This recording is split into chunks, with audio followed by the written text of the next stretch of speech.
Hi అందరు నమస్తే. మీ రైతమ్మని మీరు చూస్తున్నారు ఎంజిన్ ఫార్మర్ ఛానల్ ని.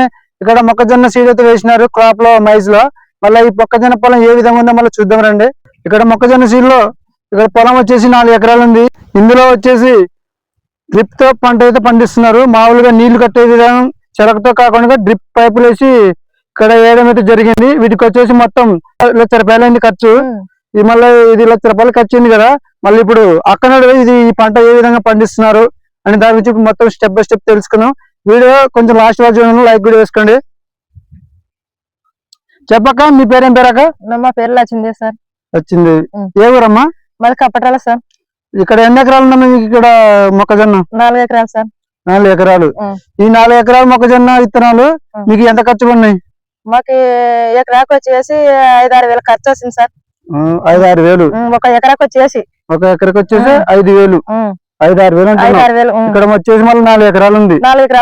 మొత్తం వచ్చేసి 25,000 దగ్గర దాదాపు వచ్చింది విత్తనాల మాత్రానికి. ఇంకా మొత్తం సేద్దాలంట పంట అంట ఇదంటే 1 లక్ష రూపాయలు పైగా అయింది మొక్క విత్తనాలకి.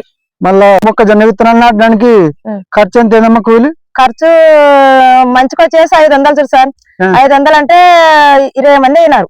20 మంది 500 లెక్క ఇచ్చినారు. అవును సార్. అంటే ఎన్ని రోజులకి అయిపోయింది? ఇది 6 రోజులకు అయిపోయింది సార్. 6 రోజులకి అయిపోయింది. మళ్ళీ ఈ రోజు మొక్కజొన్న చూడనీకైతే చాలా బాగుంది. ఇక్కడ డ్రిప్లు కూడా వేసినారు. అందులో వచ్చేసి పని కూడా ఇక్కడ దంతతో వ్యవసాయం చేసినారు.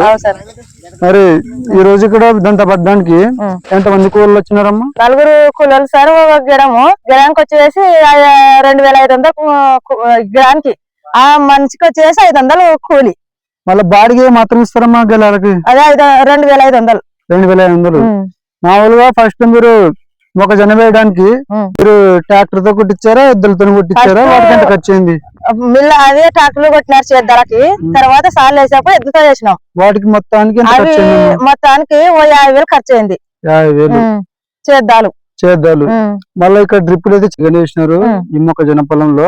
మామూలుగా మీరు సెలెక్ట్ తో కట్టుకోవచ్చు కదా, మీరు ఎందుకు ఇట్లా డ్రిప్ లో వేసి కట్టుకోవడం జరుగుతుంది? చేత కాని వలన ఇది వేసుకోవడం.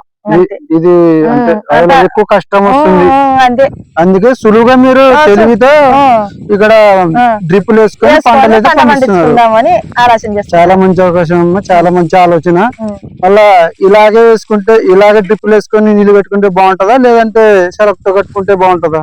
ఇలాగే కట్టుకుంటేనే బాగుంటది. అంటే డ్రిప్పులు మందు వేసుకునొచ్చు, మందు పోసుకునొచ్చు, మంచిగా ఉంటది కదా. చేనుకైనా ఋతువు వస్తుంది కదా అని ఇట్లా చేసుకోండం. మరి ఇప్పటికి ఈ పంట ఎన్ని రోజులకి అవుతుందమ్మా? ఇది 3 నెలలు. 3 నెలలు దాటుతుంది. 3 నెలలు దాటుతుంది. మామూలుగా కంపెనీ వాళ్ళే వచ్చి మీకు మీ దగ్గర వచ్చి కొంటారా లేదా మీరే కంపెనీ వాళ్ళు? లేదు, కంపెనీ వాళ్ళే వచ్చి మా దగ్గర తీసుకుపోతారు. అంటే ఏమని చెప్పినారమ్మా ఈ సీడ్ ఇతర మైజ్ లో వేయటానికి ముందుగా మీకు ఏమని చెప్పారు సార్ వాళ్ళు? ఏమని చెప్పినారు, మేమే తీసుకుపోతాము, మేమే అంతా చేస్తాము, 10 మంది మేమే ఇస్తాము అని చెప్పి మాకు విత్తనాలు ఇచ్చినారు. మరి ఇంతవరకు పంట కూడా చూడడానికి చాలా బాగానే ఉంది. దాదాపు ఎన్ని రోజులు అవుతుందమ్మా ఇది? ఇది వేసా ఇప్పుడు నెల అయింది. ఈ నెలలో మళ్ళా మందులు ఎన్నిసార్లు కొట్టినారు? వాటికి ఎంత ఖర్చు? 2 మాటలు మందులు కొట్టినాం సార్. ఒకసారి 10 భూముల మంది వేసినాం సార్. ఇంకా వేయాలనుకోవడం, మరి ఇప్పుడు 10 మంది వేయాలనుకోవడం. మళ్ళీ గ్రోతింగ్ కూడా బాగుందమ్మా. అసలు కొమ్మ గానీ గ్రోతింగ్ గానీ ఆకు కూడా చాలా మంచిగానే వచ్చింది. కానీ దీనికి వేయడానికి మామూలుగా మీరే ఖర్చు పెట్టి మందులు కొనుకొచ్చుకున్నారు, కంపెనీ వాళ్ళు ఇచ్చినారమ్మా? లేదు, మాదే కొనుకొచ్చుకున్నాం సార్. ఇప్పుడైతే మళ్ళీ కంపెనీ వాళ్ళు ఇంకా ప్రైవేట్ చేయలేదమ్మా? ఇంకా ఇవ్వలేదు. ఇప్పుడైతే సొంతం చేసినామన్నీ. ఇప్పుడు ఇస్తామన్నారు కానీ ఇంకా ఇవ్వలే. ఇదే సీడ్ మీరు వేయడానికి మీరు ఎవరైనా రైతుని మీరు అడిగి మీరు వేసుకున్నారు లేదా మీకే వచ్చిన ఆలోచన మీరు వేసుకున్నారు? పంటను మాకు వచ్చిన ఆలోచన ఇది. మీకు వచ్చిన ఆలోచన మొక్కజొన్న వేసుకుంటే బాగుంటది కదా అని వేసుకున్నాం. అలా ఇంతకు వచ్చి పంట ఏ విధంగా వేసిండ్రు? పత్తి. దానికి ఏ విధంగా రైట్లు అవి దానికి 2 లక్షలు వచ్చినాయి అంతే. 2 లక్షలు వచ్చినాయి అంటే అప్పుడు మీకు కింటం ఏ విధంగా పోయింది? 6,500. వాటికి కూడా పత్తికి పొలానికి కూడా కానీ ఏ విధంగా రేట్లు ఉంటే రైతు ముందుకు వెళ్ళిపోవచ్చు మంచిగా? అంటే కొంచెము 7-8 అట్లా పైన ఉంటే ముందుకు వెళ్ళిపోతుంది రైతు. ఇంకా లోపలనే పోయింది కదా, రైతు లోపల పైన పోయింది, ఇంకా లోపలికే పన్నాడు. అందుకే తింటానన్నా మంచిగా వస్తుందేమని మొక్కజొన్న వేసుకోవడం అంతే. అవును కరెక్ట్. మొక్కజొన్న పొలానికి ఏ విధంగా రేట్లు ఉంటే రైతు ముందుకెళ్ళిపోవడానికి అవకాశం ఉంటదమ్మా? అంటే కొంచెం ఇప్పుడు రైతుకి బాగా మంచిగా పంట వచ్చిన తర్వాత రేటు బాగా పోతే ఎప్పటికైనా రైతు ఇంకోసారి కానీ వేసుకున్నామని బుద్ధి పుడుతుంది. ఇప్పుడు రాకపోతే ఏం వేసుకుంటావు? అప్పుడు ఏం వేసుకునే అవకాశం లేక పురుగుల మంది తాగాల్సి ఉంది కదా. అవునమ్మా, అది కూడా కరెక్టే. ఈ మధ్య చాలా కాలంగా చాలా రకరకాలుగా చూస్తున్నాం, చాలా విధాలుగా కూడా చాలా ఇబ్బంది అదే పడుతున్నారు. కదా సార్, మరి మీ లెక్కలు చూసి కొంచెం ఈ రేట్లు పెంచాలి కదా. ఈ రేట్లు పెంచి కొంచెం దయ చేస్తే ఒక రైతు మీద మీకైనా బాగుంటది అవకాశం. అవునవును. ఇప్పుడు రేట్లు పెంచకపోతే రైతు ఏం చేస్తది? మీరైనా ఏం చేస్తారు? ఏం చేయలేరు కదా. పెంచాలి మీరైనా రేట్లు తెలుసుకోండి రైతుని చూసి. అవును. మళ్ళీ మీరు ఇక్కడ ఇది బోరు పొలమా లేదంటే మీకు కాలువతో? బోరు పొలమే సార్, బోర్ పొలం ఉంది, కాలువకు నీళ్లు ఉండయి. అవి వస్తే అవి కట్టుకుంటాం, మేము వస్తే కట్టుకుంటాం అంతే. కట్టుకుంటారు. బోర్ కూడా ఎంత ఖర్చు ఉంటదమ్మా? బోర్కి 2-3 లక్షలు ఖర్చు అయింది సార్. అంటే అప్పుడు, ఇప్పుడు కాదు లేదు, అదే పిచ్చి కానీ 10 ఏళ్ళ పైన అయిందిలే సార్. ఇప్పుడు కాదు అది బోరు. మళ్ళీ ఇక్కడ డ్రిప్ పైపులు కూడా వేసినారు. మీరు ఇక్కడ దెంత పట్టిది కూడా చాలా మంచిగా పనిచేస్తున్నామా, కష్టం. మళ్ళీ ఈ డ్రిప్ పైప్ లో మీరు ఇక్కడ మీరు వేసినారు, ఇక్కడ దెంత పట్టే విధానం కూడా మీకు ఈజీగా ఉందా కష్టంగా ఉందా?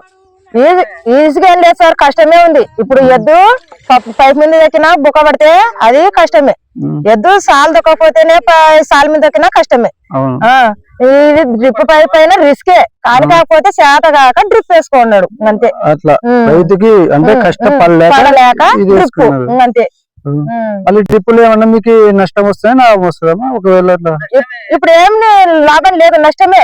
ఏమంటే చేత కాని వలన డబ్బులు ఆగం చేసుకొని డ్రిప్ వేసుకున్నట్ల అట్లా అంతే. కొన్ని సందర్భాల్లో కష్టపడలేక అని ఈ డ్రిప్ పైపులు అయితే వేసుకుంటాం. ఇదైతే నిజమేమో. మళ్ళా మొక్కజొన్న అయితే వేశారు, ఇక్కడ కండ కూడా పడుతున్నారు. ఆ తర్వాత మీకు ఏమైనా పైపుల్లో కూడా కానీ ఏమైనా తెగిపోవడం అలాంటి వాటికి వచ్చినప్పుడు కష్టం, అది కష్టం. అదేనా పైప్ మరి రేపు పొద్దున ఏమన్నా తెచ్చుకున్న వాళ్ళు అవి వేసుకున్న అవి మంచి తిరిగి మరి బుడుక్కొని అన్ని చేసుకున్న సమస్యలు దండుకు వస్తాయి దీంట్లోనా గానీ. డ్రిప్ పైపులు బుడిపోతుంటాయి, మట్టిలో బుడిపోతుంది. 5 గెలుకున్నలా పైపు ఎద్దు తొక్కినప్పుడు బొక్క పెడుతుంది అనుకో, దాన్ని జాయింట్ వేసుకున్నా. మరి అది మనం పైసలు పెట్టి కొనుకొచ్చుకొని వేసుకున్నా. అంత ఈజీగా అయితే లేదు, అన్ని కష్టాలే ఉన్నాయి. మళ్ళా ఒక రైతు మంచిగా ముందుకు వెళ్ళిపోవాలంటే ప్రతి పంట పరంగా కాకుండా ఇదే పంటకే ఏ విధంగా మంచిగా రేటు ఉంటే రైతు బాగుపడతాడు. అందుకే మీరు కొంచెం ఇది కష్టపడి దాంట్లో చూసి ఒక రేటు పెంచితే మంచికి ముందుకు వస్తాడు రైతు. పెంచకపోతే దీనికే సరిపోతే ఇంకా ఏమొస్తాయి? వాళ్ళు పిల్లలు ఏం తినాలా, ఏం బతకాలా, ఎట్లా చేసుకున్నా? ఇంకా ముందుకైనా ఇతరాలు తెచ్చుకోవడానికైనా ఏం పెట్టి కొనుక్కున్నా? ఏంది లేదు, అవకాశం లేదు కదా. అందుకే ఇప్పుడు రేట్లు పెంచాలంతే.